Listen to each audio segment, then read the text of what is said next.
ಹೇಮರೆಡ್ಡಿ ಮಲ್ಲಮ್ಮ ನಾಟಕ 376 ಆ, ಪ್ರಯೋಗಿಸಿ ಒಂದು ದಾಖಲೆ ನಿರ್ಮಾಣ ಆಯಿತು. ಆಶ್ರಮಕ್ಕೆ ಒಡನಾಟ ರಾಜ್ಕುಮಾರ್ ಅವ್ರದ್ದು ಬಹಳ ವರ್ಷಗಳಿಂದ ಆಯ್ತು ಸರ್.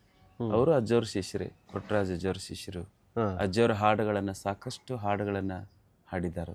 ಅಜ್ಜವ್ರಿಗೆ ಹೇಳ್ತಾರೆ, ಸಂಗೀತದೊಂದು ಕಣ್ಣು, ಸಾಹಿತ್ಯದೊಂದು ಕಣ್ಣು, ನಾಟ್ಯ ಕಲೆಯದೊಂದು ಕಣ್ಣು, ಈ ರೀತಿ ಇರುವಂಥ ಮುಕ್ಕಣ್ಣ ಪುಟ್ಟರಾಜ ಅಜ್ಜವರು ಅಂತ ಅವರನ್ನು ಹಾಡಿ ಹೊಗಳ್ತಾರೆ ಕಲಾವಿದರು.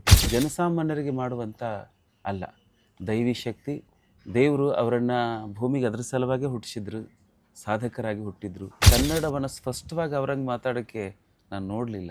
ಗುಬ್ಬಿ ವೀರಣ್ಣಪ್ಪಾಜಿಯವರು ರಂಗ್ ಪಾರ್ಟಿ ನೋಡಿದಷ್ಟು ಸಂತೋಷ ಆಯಿತು ಅಂಥೇಳಿ ಹೇಳಿದ್ರಂತೆ. ನಾನು ಯಾಕೆ ದೀಕ್ಷಾ ತಗೋಬಾರ್ದು, ನಾನು ಲಿಂಗ ಪೂಜೆ ಯಾಕೆ ಮಾಡ್ಕೊಳ್ಬಾರ್ದು, ನಾನು ಕೊಡ್ಲಿಕ್ಕೆ ಬರೋದಿಲ್ಲ, ಪಟ್ಟದ ದೇವರಿಂದ ಕೊಡಿಸ್ಬೇಕು ಅದನ್ನು ಅಂಥೇಳಿ ಹಿಂದಿನ ಎಪಿಸೋಡಲ್ಲಿ ಹೇಳಿದ್ರಿ. ಅಜ್ಜ ಅವರು ಮೈಸೂರಿಗೆ ಮಹಾರಾಜರನ್ನ ಭೇಟಿಯಾಗಕ್ಕೆ ಹೋಗಿದ್ರು. ಅಲ್ಲಿ ಮಹಾರಾಜರು ಸಿಗ್ಲಿಲ್ಲ, ವಾಪಸ್ ಬಂದರು ಮತ್ತೆ ಅಂತ ಹೇಳಿ. ಆದರೆ ಅಲ್ಲಿ ಹೊರಗಡೆ ಒಂದು ಫೋಟೋ ನೋಡಿದೆ, ಮಹಾರಾಜರೇ ನಿಮ್ಮ ನಾಟ್ಯ ಸಂಘಕ್ಕೆ ಬಂದಿದ್ದು ಒಂದು ಫೋಟೋ ನೋಡಿದೆ. ಅದು ಯಾವಾಗ ಸರ್? ಅದು 1959ರಿಂದ 60ನೇ ಇಸ್ವಿ ಒಳಗಡೆ ಸರ್. ಅಂದರೆ ಇವರು ಅಜ್ಜವರು ಮೈಸೂರಿಗೆ ಹೋಗಿ ವಾಪಸ್ ಬಂದ್ಮೇಲೆ? ಇಲ್ಲ, ಬಂದು ಬಹಳ ವರ್ಷಗಳ ನಂತರ. ಪಂಚಾಕ್ಷರ ಅಜ್ಜವರು ಲಿಂಗೈಕ್ಯರಾಗಿ ಬಹಳ ವರ್ಷಗಳ ನಂತರ ನಮ್ಮ ನಾಟಕದ ಕಂಪನಿ ಗದಗಲ್ಲಿ ಕ್ಯಾಂಪ್ ಮಾಡಿದಾಗ ಹೇಮರೆಡ್ಡಿ ಮಲ್ಲಮ್ಮ ನಾಟಕ 376 ಪ್ರಯೋಗಿಸಿ ಒಂದು ದಾಖಲೆ ನಿರ್ಮಾಣ ಆಯ್ತದು. ಆ ಸಂದರ್ಭದಲ್ಲಿ ಮಹಾರಾಜರು ಬಂದಿದ್ರು ಅಂತ ನಮಗನ್ಸುತ್ತೆ ಆ ಫೋಟೋಗಳು ನೋಡಿದಾಗ. ಅಂದರೆ ನಾಟಕ ನೋಡಲಿಕ್ಕೆ ಅಂತ ಬಂದಿದ್ದ ಅಥವಾ ಇರಬಹುದು ಸರ್, ಅಜ್ಜವ್ರನ್ನ ಭೇಟಿ ಆಗಲಿಕ್ಕೆ, ಅಥವಾ ಆಶ್ರಮದ ಒಂದು ಈ ಥರದ ಕಂಪ್ನಿ ಐತಿ, ಇಲ್ಲಿ ಗಂಡು ಮಕ್ಕಳು ಹೆಣ್ಣು ಪಾತ್ರ ಮಾಡಿದ್ರು ಇಷ್ಟು ಅದ್ಧೂರಿಯಾಗಿ ಪ್ರದರ್ಶನ ಕಾಣ್ತೈತಿ ಅಂದಾಗ ನಾವು ಯಾಕೆ ಇದನ್ನು ಮಾಡಬಾರ್ದು ಅಂತ ಬಂದಿರಬಹುದು. ಅಥವಾ ನಮ್ಮ ಆಶ್ರಮದಿಂದನೂ ಇಲ್ಲಿ ಮಗ್ಲು ಅಥವಾ ಹುಬ್ಬಳ್ಳಿ ಧಾರವಾಡ ಇಂಥ ಸಿಟಿಗೆ ಬಂದಾಗ ನಮ್ಮ ಆಶ್ರಮದ ಯಾರಾದರೂ ಇನ್ವೈಟ್ ಮಾಡಿ, ಅದ್ರ ಬಗ್ಗೆ ನನಗೆ ಕ್ಲಿಯರಿಟಿ ಮಾಹಿತಿ ಇಲ್ಲ. ಒಟ್ಟು ಮಹಾರಾಜರು ಮಾತ್ರ ಬಂದಿದ್ದರು ನಮ್ಮ ನಾಟಕದ ಕಂಪ್ನಿಗೆ, ಆಶ್ರಮಕ್ಕೆ ಅಂತೇಳಿ. Yes sir. ಆಮೇಲೆ ಇನ್ನೊಂದು ಫೋಟೋ ನೋಡಿದೆ, ಅದ್ರ ಪಕ್ಕನೇ ಡಾಕ್ಟರ್ ರಾಜ್ಕುಮಾರ್ ಅವರು ನಾಟ್ಯ ಸಂಘಕ್ಕೆ ಬಂದು ಸಂಗೀತ ಕಾರ್ಯಕ್ರಮ ಮಾಡಿ ಫಂಡ್ ರೈಸ್ ಮಾಡಿ ಕೊಟ್ಟು ಹೋಗಿರ್ತಾರೆ. ಹೋದ್ರು. ಹೌದು ಸರ್. ಅದು ಯಾವಾಗ ಸರ್, ಏನು ಕತೆ ಅದು? ಅದು ಇಸ್ವಿ ನಮ್ಮ ಹಿರಿಯರನ್ನ ಕೇಳ್ಬೇಕು ಸರ್, ಡೇಟು ಇಸ್ವಿ. ಆಶ್ರಮಕ್ಕೆ ಒಡನಾಟ ರಾಜ್ಕುಮಾರ್ ಅವ್ರದ್ದು ಬಹಳ ವರ್ಷಗಳಿಂದ ಆಯ್ತು ಸರ್. ಅವರು ಅಜ್ಜವ್ರ ಶಿಷ್ಯರೇ, ಪುಟ್ಟರಾಜ ಅಜ್ಜವ್ರ ಶಿಷ್ಯರು. ಅಜ್ಜವ್ರ ಹಾಡುಗಳನ್ನು ಸಾಕಷ್ಟು ಹಾಡುಗಳನ್ನು ಹಾಡಿದ್ದಾರೆ, ಸಿನಿಮಾದಲ್ಲಿ ಕೂಡ ಹಾಡಿದ್ದಾರೆ. ಆಮೇಲೆ ಅವ್ರಿಗೆ ಏನಕ್ಕೆ ಅಜ್ಜವ್ರ ಬಗ್ಗೆ ಅಷ್ಟು ಒಲವು ಬಂತು, ಹೇಗೆ?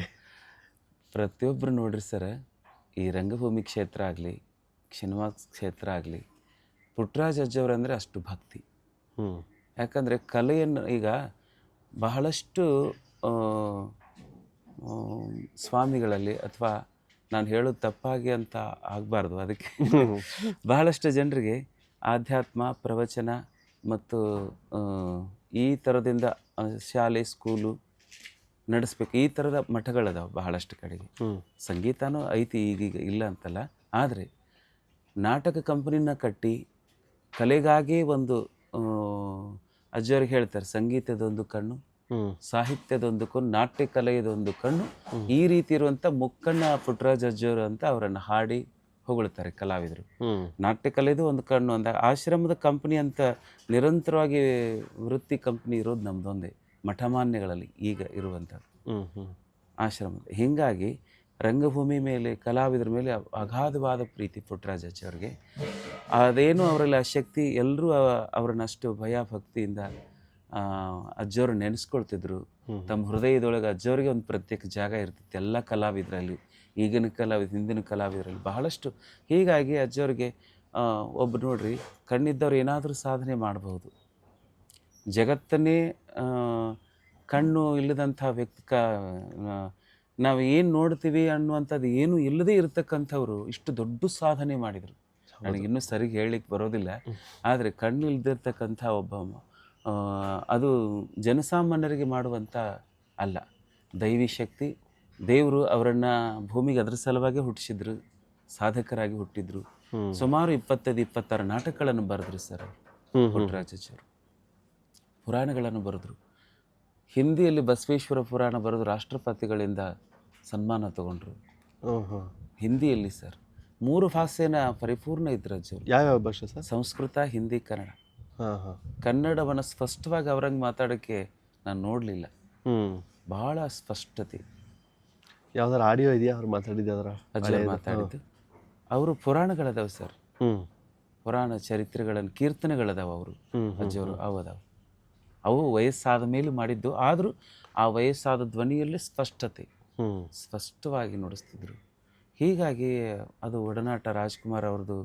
ಆಮೇಲೆ ಬಹಳಷ್ಟು ಸಿನಿಮಾ ನಟ ನಟಿಯರದಾಗಲಿ ಎಲ್ಲರದು ಪುಟ್ಟರಾಜ್ ಅಜ್ಜವ್ರ ಬಗ್ಗೆ ಅಷ್ಟು ಭಯ ಭಕ್ತಿ.